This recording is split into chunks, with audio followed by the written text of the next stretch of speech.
Hi everyone, আশা করি সবাই ভালো আছেন।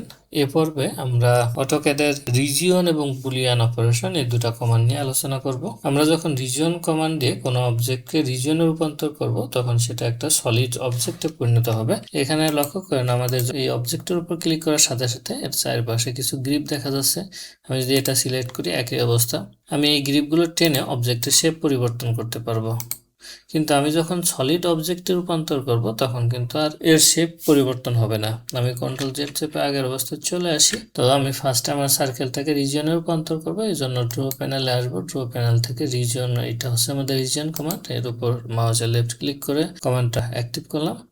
এরপর অবজেক্টটা সিলেক্ট করে এন্টার চাপ দিলাম। তাহলে আমার এই অবজেক্টটা রিজিয়নে এখন রূপান্তর হয়ে গেছে। লক্ষ্য করেন আমাদের মাউস কার্সরের পাশে কিন্তু লেখা দেখা যাচ্ছে, এটা হচ্ছে রিজিয়ন। এখানে যদি আমি মাউস কার্সরটা আনি তাহলে দেখা যাবে এটা পলিলাইন। আমি এটাও রিজিয়নে রূপান্তর করব, এই জন্য আবার ড্র প্যানেলে গেলাম। এখান থেকে রিজিয়ন কমান্ডটা অ্যাক্টিভ করে অবজেক্ট সিলেক্ট করে এন্টার বাটনে চাপ দিলাম। এখন মাউস পয়েন্টারটা এর উপর রাখলে রিজিয়ন দেখাচ্ছে।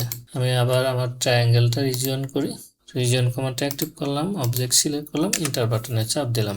এটা আমার রিজিয়নে রূপান্তর হয়েছে। তো আমাদের অবজেক্ট এবং রিজিয়নের মধ্যে পার্থক্য হচ্ছে এটাই, আমরা যদি কোনো কিছু রিজিয়নে রূপান্তর করি তখন সেটা যে কোনো অংশ ধরে আমি এখান থেকে মুভ করাইতে পারবো, অর্থাৎ এটা একটা ফিক্সড অবজেক্টে পরিণত হবে। কন্ট্রোল জেড চাপে আমি এবার আমার এই ট্রায়াঙ্গেলটা এখান থেকে ডিলিট করে দিলাম এবং আমার এই রিজিয়নটা সার্কেলের পরীক্ষা রাখবো। এরপরে 3টা কপি করবো আমাদের বুলিয়ন অপারেশনের অপশনগুলো ব্যাখ্যা করার জন্য। অবজেক্ট সিলেক্ট শেষ, এরপর আমি 3টা কপি এখানে বসাই, 1টা 2টা। ওকে, আমাদের বুলিয়ন অপারেশনের প্রথম ফাংশন হচ্ছে ইউনিয়ন, ইউএনআইওএন। আমি ইউনিয়ন অপশনটা এখান থেকে সিলেক্ট করলাম। এরপর আমি অবজেক্ট সিলেক্ট করব।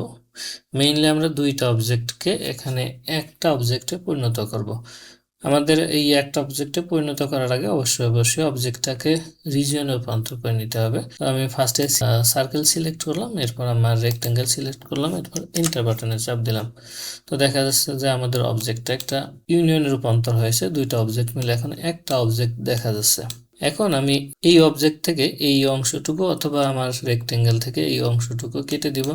এই জন্য আমি সাবট্রাক্ট অপশনটা অ্যাক্টিভ করি।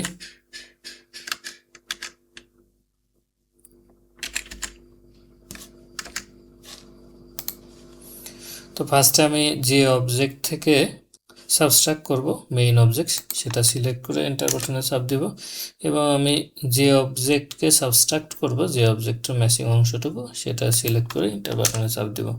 তাহলে দেখা যাচ্ছে যে আমার সাবট্রাক্ট হয়ে গেছে। আমি সার্কেল থেকে রেক্টেঙ্গেলের পার্টটুকু এখানে সাবট্রাক্ট করছি। আমি চাইলে অল্টারনেটিভটাও করতে পারি। আবার সাবট্রাক্ট কমান্ডটা আমি অ্যাক্টিভ করে নিই।